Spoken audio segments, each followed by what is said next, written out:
नमस्कार मित्रों, मेरे स्पिरिचुअल कनेक्ट पे आप सभी लोगों का हार्दिक अभिनंदन है। मित्रों, आज मैं एक ऐसे संत के बारे में बताने वाली हूँ जो अद्भुत संत थे।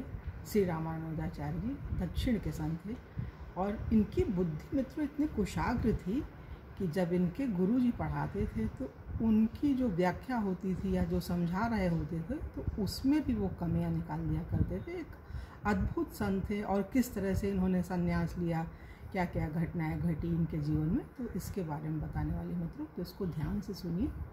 और एक अनुरोध है मित्रों आप लोगों से, यदि मेरे इस स्पिरिचुअल कनेक्ट को आप लोगों ने सब्सक्राइब ना किया हो तो सब्सक्राइब कर लीजिए और ज़्यादा से ज़्यादा लोगों को शेयर भी कीजिए मित्रों। तो चलिए हम लोग शुरू करते हैं श्री रामानुजाचार्य जी के बारे में। श्री रामानुजाचार्य बड़े ही विद्वान, सदाचारी, धैर्यवान, सरल एवं उदार थे। जो बड़े होते हैं ना, उनमें इन चीज़ों का तो होना अनिवार्य होता है। सरलता, धीरज, उदारता, बड़े उदार हृदय को होते हैं संत। ये आचार्य आलवंदार की परंपरा में थे। इनके पिता का नाम केशव भट्ट था।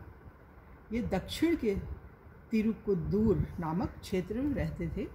जब इनकी अवस्था बहुत छोटी थी, बाल्यावस्था मतलब बहुत छोटी ही उम्र में इनके पिता का देहांत हो गया और इन्होंने कांची में जाकर यादव प्रकाश नामक गुरु से वेदाध्ययन किया। इनकी बुद्धि, अब देखिए आ रहा है, इनकी बुद्धि इतनी कुशाग्र थी कि ये अपने गुरु की व्याख्या में भी दोष निकाल दिया करते थे। इसलिए गुरु जी इनसे बड़ी ईर्ष्या करने लगे। मतलब इनके गुरु जो है, रामानुजाचार्य जी के गुरु जी अपने शिष्य से ईर्ष्या करने लगे थे। यहाँ तक कि वे इनके प्राण लेने तक को उतारू हो गए। उन्होंने रामानुज के सहाध्यायी एवं चचेरे भाई गोविंद भट्ट से मिलकर यह षड्यंत्र रचा कि गोविंद भट्ट रामानुज को काशी यात्रा के बहाने किसी घने जंगल में ले जाकर वहीं उनका काम तमाम कर दें, मतलब मार दें। गोविंद भट्ट ने ऐसा ही किया, परंतु भगवान की कृपा से एक व्याध और उसकी स्त्री ने इनके प्राणों की रक्षा की। विद्या, चरित्र और भक्ति में रामानुज अद्वितीय थे। इन्हें कुछ योग सिद्धियाँ भी प्राप्त थी जिनके बल से इन्होंने कांची नगरी की राजकुमारी प्रेत बाधा से मुक्त कर दिया। मतलब राजकुमारी को प्रेत बाधा से मुक्त, उनके ऊपर भूत पिशाच जो प्रेत होते हैं उनका कुछ प्रकोप रहा होगा तो उससे उनको मुक्ति दिला दी थी। इस संदर्भ में बड़ी ही रोचक कथा है जिससे यह सिद्ध होता है कि मनुष्य को जीवन में जो कुछ प्राप्त होता है वह केवल अपने पुरुषार्थ से ही नहीं प्राप्त होता, बल्कि उसके पीछे ईश्वर कृपा भी होती ही है। हम तो पूरी ही कृपा मानते हैं भगवान की। एक पत्ता भी नहीं हिलता, कुछ भी नहीं हो सकता, आदमी बोल नहीं सकता है, गूंगा भी बोलने लगता है और बहरा भी जो है सुनने लगता है, लंगड़ा चलने लग जाता है, उनकी कृपा हो। और न कृपा हो तो सब कुछ होते हुए भी आदमी कुछ नहीं कर पाता, कोमा में चला जाता है। पूरे अंग हैं, वो समझ रहा है, सुन रहा है, लेकिन बोल नहीं पा रहा है। तो ऐसे कोमा की स्थिति होती है, बिल्कुल निर्जीव सा हो जाता है व्यक्ति। भावनाएं होती हैं उसकी, वो अभिव्यक्त नहीं कर पाता है, महसूस करता है कोमा में गया हुआ व्यक्ति, तो वो स्थिति हो जाती है। सारे अंग रहते हैं, दिखता है पूरा मानव जैसे पूरा है, लेकिन ऐसे लेटा रहता है, कुछ पता ही नहीं चलता है कि क्या स्थिति है उसकी। इस संदर्भ में बड़ी ही रोचक कथा है जिससे यह सिद्ध होता है कि मनुष्य को जीवन में जो कुछ प्राप्त होता है वह केवल अपने पुरुषार्थ से ही नहीं प्राप्त होता, बल्कि उसके पीछे ईश्वर की कृपा भी होती है। अतः मनुष्य को जो कुछ भी धन, विद्या आदि के रूप में प्राप्त हो उसे अन्य में भी बांटते रहना चाहिए। कांची नरेश की राजकुमारी जिस ब्रह्म राक्षस से आविष्ट थी वह पूर्वजन्म में एक विद्वान ब्राह्मण था, परंतु उसने जीवन में किसी को भी विद्यादान नहीं किया। ये सब चीज़ें समझने की हमको बहुत अच्छा लगता है मित्रों। हम चाहते हैं कि आप लोग भी सुनिए, औरों को दीजिए। ज्ञान दान महादान है। सबको जानकारी होनी चाहिए कि कैसे अद्भुत संत हुए हैं, उन्होंने क्या क्या किया है और हम भी कुछ कर सकते हैं, ये चीज़ है। फलस्वरूप ब्रह्म राक्षस हुआ। राजकुमारी को प्रेत बाधा से मुक्ति दिलाने के लिए अनेक मंत्रज्ञ बुलाए गए, परंतु कोई लाभ नहीं हुआ। नरेश का आमंत्रण पाकर रामानुज के गुरु यादव प्रकाश जी भी शिष्यों के साथ कांची आए। उन्होंने जैसे ही मंत्र प्रयोग प्रारंभ किया, तुरंत ही ब्रह्म राक्षस ने राजकुमारी के मुख से कहा, तू जीवन भर मंत्र पाठ करे तो भी मेरा कुछ नहीं बिगाड़ सकता। हाँ, यह तेरा शिष्य, देखिए कितनी बड़ी बात है, इसीलिए हमने आप लोगों को सुनाया ना। हाँ, यह तेरा शिष्य रामानुज यदि मेरे मस्तक पर अपना अभय कर दे तो मैं इस प्रेतत्व से मुक्त हो जाऊंगा। कितनी बड़ी बात है। श्री रामानुज जी ने आगे बढ़कर जैसे ही राजकुमारी के मस्तक पर भगवान का स्मरण करते हुए हाथ रखा, राजकुमारी स्वस्थ हो गई और उसे पीड़ित करने वाला ब्रह्म राक्षस उस कुत्सित योनि से मुक्त हो गया। जब महात्मा आलवंदार मृत्यु की घड़ियां गिन रहे थे, उन्होंने अपने शिष्य के द्वारा रामानुजाचार्य को अपने पास बुलवा भेजा, परंतु रामानुज के श्रीरंगम पहुँचने के पहले ही आलवंदार यमुनाचार्य भगवान नारायण के धाम में पहुँच चुके थे। रामानुज ने देखा कि श्री यमुनाचार्य के हाथ की 3 उंगलियां मुड़ी हुई हैं। इसका कारण कोई नहीं समझ सका। रामानुज तुरंत ताड़ गए कि यह संकेत मेरे लिए है। उन्होंने यह जान लिया कि श्री यमुनाचार्य मेरे द्वारा ब्रह्मसूत्र, विष्णु सहस्त्रनाम और आलवंदारों के दिव्य प्रबंधम की टीका करवाना चाहते हैं। उन्होंने आलवंदार के मृत शरीर को प्रणाम किया और कहा, भगवान, मुझे आपकी आज्ञा शिरोधार्य है। मैं इन तीनों ग्रंथों की टीका अवश्य लिखूंगा अथवा लिखवाऊंगा। रामानुज के यह कहते ही आलवंदार की 3 उंगलियां सीधी हो गईं। कितनी अद्भुत चीज़ है। इसके बाद श्री रामानुज ने आलवंदार के प्रधान शिष्य पेरिय नाम्बी से विधि पूर्वक वैष्णव दीक्षा ली और वे भक्ति मार्ग में प्रवृत्त हो गए। रामानुज गृहस्थ थे, परंतु जब उन्होंने देखा कि गृहस्थी में रहकर अपने उद्देश्य को पूरा करना कठिन है, तब उन्होंने गृहस्थ का परित्याग कर दिया और श्रीरंगम जाकर यतिराज नामक सन्यासी से सन्यास की दीक्षा ले ली। श्री रामानुजाचार्य जी के सन्यास ग्रहण की घटना भी बड़ी विलक्षण है, ये भी सुनना ही चाहिए, जिससे यह सिद्ध होता है कि साधक के जीवन में आने वाली प्रतिकूलताएं उसके अध्यात्म पथ पर आगे बढ़ने के लिए सोपान बनती हैं। साधक के जीवन में आने वाली प्रतिकूलताएं उसके अध्यात्म पथ पर आगे बढ़ने के लिए, मतलब अगर संघर्ष है, बहुत सी प्रतिकूलता है, आपका जीवन दुखों से, कष्टों से भरा हुआ है, तो उसमें भी एक आध्यात्मिक व्यक्ति जो होता है एक रास्ता खोज ही लेता है भगवान की कृपा से। ये चीज़ है। श्री रामानुजाचार्य जी श्री यमुनाचार्य जी से वैष्णव दीक्षा लेना चाहते, परंतु ऐसा संयोग बने उससे पूर्व ही श्री रामानुजाचार्य जी महाराज परधाम को प्रस्थान कर गए। अतः आचार्य श्री ने उनके 5 प्रमुख शिष्यों, सुनिए, श्री कांचीपूर्ण जी, श्री महापूर्ण जी, श्री गोष्ठीपूर्ण जी, श्री शैलपूर्ण जी और श्री मालाधर जी से 5 उपदेश ग्रहण किए और उन्हें गुरु माना। एक दिन उन्होंने अपने गुरु श्री कांचीपूर्ण जी महाराज को अपने घर पर भगवान का भोग लगाने और प्रसाद ग्रहण करने के लिए आमंत्रित किया और अपनी पत्नी तंजमांबा से प्रसाद तैयार करने को कहा। प्रसाद तैयार होने पर जब वे गुरु जी को बुलाने के लिए गए तो गुरु जी किसी अन्य मार्ग से पहले ही उनके घर पहुंच गए। तंजमांबा ने उनको प्रसाद तो ग्रहण कराया, पर रसोई में बचा हुआ समस्त भोजन शूद्रों में बांटकर और रसोई धो साफ कर पुनः भोजन बनाकर रामानुज जी को दिया।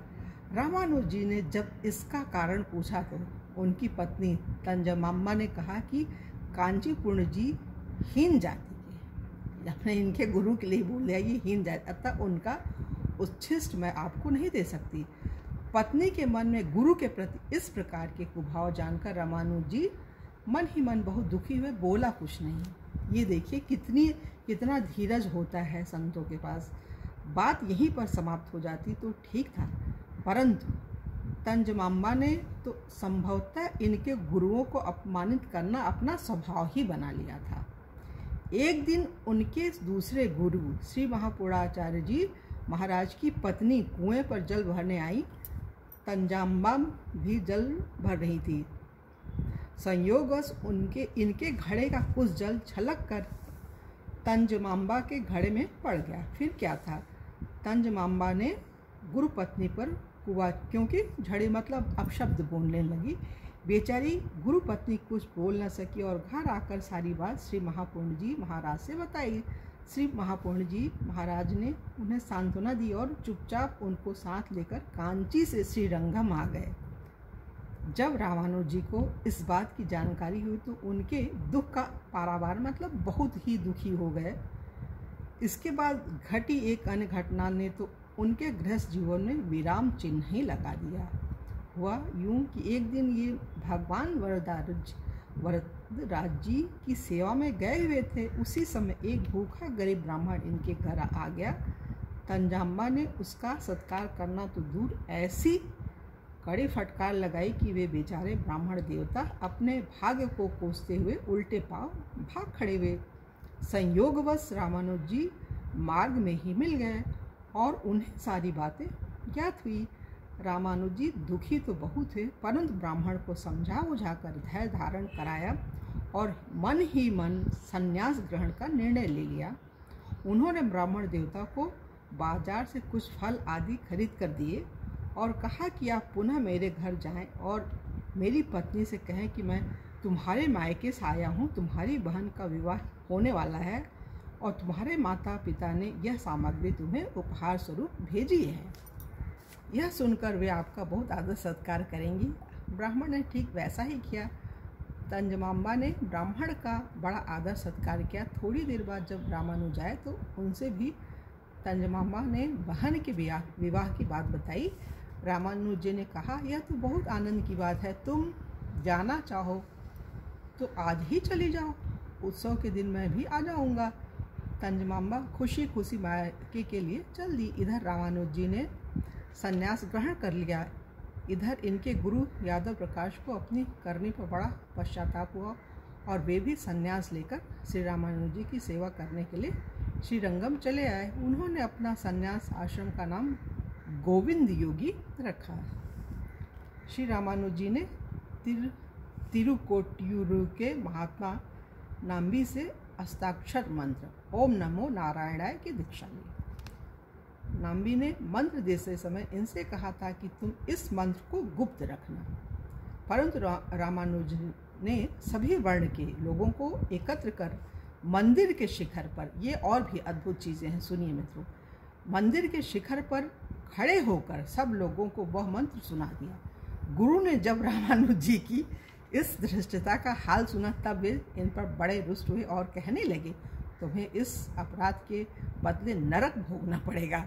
श्री रामानुज जी ने इस पर बड़े विनम्रता पूर्वक कहा कि भगवान, यदि इस महामंत्र का उच्चारण करके हजारों आदमी नरक की यंत्रणा से बच सकते हैं तो मुझे नरक भोगने में आनंद ही मिलेगा। रामानुज जी के इस उत्तर से गुरु का क्रोध और बढ़ गया। उन्होंने बड़े प्रेम से, क्रोध जाता रहा मतलब क्रोध खत्म हो गया। उन्होंने बड़े प्रेम से इन्हें गले लगाया और आशीर्वाद दिया। इस प्रकार रामानुज जी ने अपने समदर्शिता उदारता का परिचय दिया। और भी सुनिए मित्रों इनके बारे में। यद्यपि श्री रामानुजाचार्य जी उदार और समदर्शी प्रकृति के थे, परंतु आचार विचार के आप बहुत ही पक्के थे और उसमें जरा सी भी ढिलाई पसंद नहीं करते थे। एक बार आप श्री जगन्नाथ स्वामी जी का दर्शन करने जगन्नाथपुरी गए। वहाँ उन्होंने देखा कि पंडे पुजारी आचार भ्रष्ट हैं। इससे उन्हें बहुत दुख हुआ। इस समस्या के समाधान के लिए वे वहाँ के राजा से मिले और उनका ध्यान पुजारियों की आचारहीनता की ओर आकृष्ट कराया। राजा की सहमति से उन्होंने सभी पंडे पुजारियों को हटाकर अपने 1000 शिष्यों को भगवान श्री जगन्नाथ स्वामी जी की सेवा पूजा सौंप दी। इधर पंडे पुजारी सेवा पूजा से हटा दिए जाने के कारण वृत्तिहीन हो गए। वे बेचारे मंदिर के पीछे बैठकर रोने बिलखने और महाप्रभु से क्षमा प्रार्थना करने लगे। प्रभु तो परम करुणामय हैं, उनसे पंडे पुजारियों का दुख न देखा गया। उन्होंने स्वप्न रामानुजाचार्य जी से कहा कि वे पंडे पुजारियों को सेवा पूजा करने दें। इस पर रामानुज जी ने कहा कि वे मंदिर में वेद विरुद्ध शुद्रव्रत आचरण करते हैं, अतः मैं उन्हें मंदिर में प्रवेश ही नहीं करने दूंगा। भगवान ने कहा कि वे लोग जब मेरे सम्मुख ताली बजाकर नृत्य करते हैं तो वह मुझे बहुत ही प्रिय लगता है, अतः मेरी सेवा पूजा का कार्य तुम उन्हें ही दे दो। परंतु रामानुज उन पंडों को किसी भी शर्त पर सेवा पूजा का कार्य नहीं सौंपना चाहते थे। करुणा में भगवान को अपने भक्त रामानुज का हट भी रखना था और अपने दीन सेवकों पर भी करुणा करनी थी, अतः उन्होंने गरुड़ जी को आज्ञा दी कि रामानुज को शिष्यों समेत श्री रंगनाथ धाम पहुंचा दो। गरुड़ जी ने प्रभु के आज्ञानुसार रामानुजाचार्य जी को शिष्यों सहित रात में सोते समय श्री जगन्नाथ धाम से श्री रंगनाथ धाम पहुंचा दिया। प्रातः जगने पर इस आश्चर्यमयी घटना को देख रामानुज जी प्रभु की भक्त वत्सलता का अनुभव कर गदगद हो गए, मतलब खुश हो गए। रामानुज ने आलवंदार की आज्ञा के अनुसार आलवारों के दिव्य प्रबंधम का कई बार अनुशीलन किया और उसे कंठ कर डाला। उनके कई शिष्य हो गए और उन्होंने इन्हें आलवंदार की गद्दी पर बिठाया, परंतु इनके कई शत्रु भी हो गए। सबके होते हैं, संतों के भी होते हैं, शत्रु से तो कोई इस दुनिया में बचे ही नहीं, भगवान के भी होते हैं, जिन्होंने कई बार इन्हें मरवा डालने की चेष्टा की। एक दिन इनके किसी शत्रु ने रामानुज जी के प्राण बच गए। एक दिन इनके किसी शत्रु ने इन्हें भिक्षा में विष मिला हुआ भोजन दे दिया, परंतु एक स्त्री ने इन्हें सावधान कर दिया और इस प्रकार रामानुज जी के प्राण बच गए। रामानुज जी आलवारों के भक्ति मार्ग का प्रचार करने के लिए सारे भारत की यात्रा की और गीता तथा ब्रह्मसूत्र पर भाष्य लिखे। वेदांत सूत्रों पर इनका भाष्य श्री भाष्य के नाम से प्रसिद्ध है और इनका संप्रदाय भी श्री संप्रदाय कहलाता है, क्योंकि इस संप्रदाय की आद्य प्रवर्तिका श्री महालक्ष्मी जी मानी जाती है। यह ग्रंथ पहल कश्मीर के विद्वानों को सुनाया गया था। इनके प्रधान शिष्य का नाम कुरतालवार कुरेश था तथा कुरतालवार के पराशर और पिल्लन नाम के दो पुत्र थे। रामानुज ने पराशर के द्वारा विष्णु सहस्रनाम की और पिल्लन से दिव्य प्रबंधम की टीका लिखवाई। इस प्रकार उन्होंने आलवंदार की तीनों इच्छाओं को पूर्ण किया। इस प्रकार आचार्य रामानुज मैसूर राज्य के शालग्राम नामक स्थान में रहने लगे थे। वहाँ के राजा भिट्टीदेव वैष्णव धर्म के सबसे बड़े पक्षपाती थे। आचार्य रामानुज ने वहाँ 12 वर्ष तक रहकर वैष्णव धर्म की बड़ी सेवा की। सन 1099 ईस्वी में उन्हें नम्मले नामक स्थान में एक प्राचीन मंदिर मिला और राजा ने उसका जीर्णोद्धार करवाकर पुनः नए ढंग से निर्माण करवाया। वह मंदिर आज भी तिरु नारायणपुर के नाम से प्रसिद्ध है। वहाँ पर भगवान श्री राम का जो प्राचीन विग्रह है वह पहले दिल्ली के बादशाह के अधिकार में था। बादशाह की लड़की उसे प्राणों से भी बढ़कर मानती थी। रामानुज अपनी योग शक्ति के द्वारा बादशाह की स्वीकृति प्राप्त कर उस विग्रह को वहाँ से ले आया और उसकी पुनः तिरुनारायणपुर में स्थापना की। इस संदर्भ में जो कथा प्राप्त होती है वह भगवान की अतिशय भक्त वत्सलता की कथा है। हुआ यूँ कि भगवान ने आचार्य श्री को स्वप्न में बताया कि मेरी उत्सव मूर्ति बादशाह के यहाँ दिल्ली में है, उसकी आप स्थापना कीजिए। भगवान का आदेश मानकर रामानुज जी ने बहुत से वैष्णवों को लेकर बादशाह का किला घेर लिया। जब बादशाह को यह समाचार मिला तो उसने अपने मंत्री से कहा कि आचार्य श्री को संग्रहालय में ले जाकर सभी मूर्तियों के दर्शन करा दो और जो मूर्ति इनकी इष्ट हो वह उन्हें प्राप्त करा दो। रामानुज जी ने संग्रहालय में जाकर मूर्तियों के दर्शन किए, परंतु उन्हें वह मूर्ति न दिखाई दी जिसके लिए भगवान ने आदेश दिया था। इससे रामानुज जी बहुत ही चिंतित और दुखी हुए। उन्हें व्याकुल देखकर भगवान ने रात्रि में पुनः स्वप्न में दर्शन दिया और कहा कि मैं शहजादी के पास हूँ और उसकी प्रीति डोर से बंधा हूँ। वह मुझसे इतना स्नेह करती है कि एक भी क्षण को अलग करना नहीं चाहती। रामानुज जी ने पुनः बादशाह से भेंट की और उन्हें सारी बात बतलाई। बादशाह ने शहजादी से कहा कि वह उस मूर्ति को इन हिंदू साधु को सौंप दे और उसके बदले में उसके लिए मणि निर्मित मूर्ति बनवा दी जाएगी। परंतु शहजादी किसी भी प्रलोभन पर मूर्ति अपने से अलग करने को राजी नहीं हुई। अंत में यह निर्णय हुआ कि मूर्ति सभा के मध्य में रखी जाएगी और जिसके बुलाने पर चली जाएगी वही उसकी प्राप्ति का अधिकारी होगा। दूसरे दिन मूर्ति का श्रृंगार कर उसे सभा के मध्य में पधरा दिया गया और आचार्य श्री तथा शहजादी दोनों से मूर्ति को अपने पास बुलाने के लिए कहा गया। सर्वप्रथम आचार्य श्री ने मूर्ति का आवाहन किया, परंतु मूर्ति टस से मस न हुई। इसके बाद शहजादी ने अपने आराध्य रूप मूर्ति विग्रह से विनय की तो मूर्ति बड़े ही प्रेम के साथ शहजादी की ओर चल दी। यह देखकर अन्य लोग तो विस्मित हो गए, परंतु आचार्य श्री कुपित होकर भगवान से बोले, यदि सभा में आपको मेरा अपमान ही करना था तो मुझे स्वप्न देखकर बुलाया ही क्यों। आचार्य श्री के इस प्रकार उलाहना देने पर मूर्ति पुनः वापस लौटकर उनकी गोद में विराजमान हो गई। सभा धन्य धन कह उठी। मूर्ति लेकर वैष्णव जन तो चल दिए, पर शहजादी ने अन्न जल त्याग दिया। बादशाह को लगा कि उसकी पुत्री प्राण दे देगी, तो उसने उसे भी आचार्य जी के पीछे जाने की अनुमति दे दी। शहजादी को इस प्रकार मार्ग में तो मूर्ति के दर्शन मिलते रहे, पर मंदिर में प्रतिष्ठित होने के बाद उसका प्रवेश निषेध हो गया। तब करुणामय भगवान से उसका दुख न देखा गया और कहा जाता है कि उन्होंने सबके देखते देखते उसे अपने श्री विग्रह में लीन कर लिया। कितनी अद्भुत बात है, जैसे मीरा जी थी। शहजादी के अतिशय प्रेम के प्रतीक रूप में आज भी उसकी एक स्वर्ण प्रतिमा भगवान के समीप विद्यमान है। कुछ समय पश्चात आचार्य रामानुज श्रीरंगम चले आए। वहाँ उन्होंने एक मंदिर बनवाया जिसमें नम्मालवार और दूसरे आलवार संतों की प्रतिमाएं स्थापित की गई और उनके नाम से कई उत्सव भी जारी किए।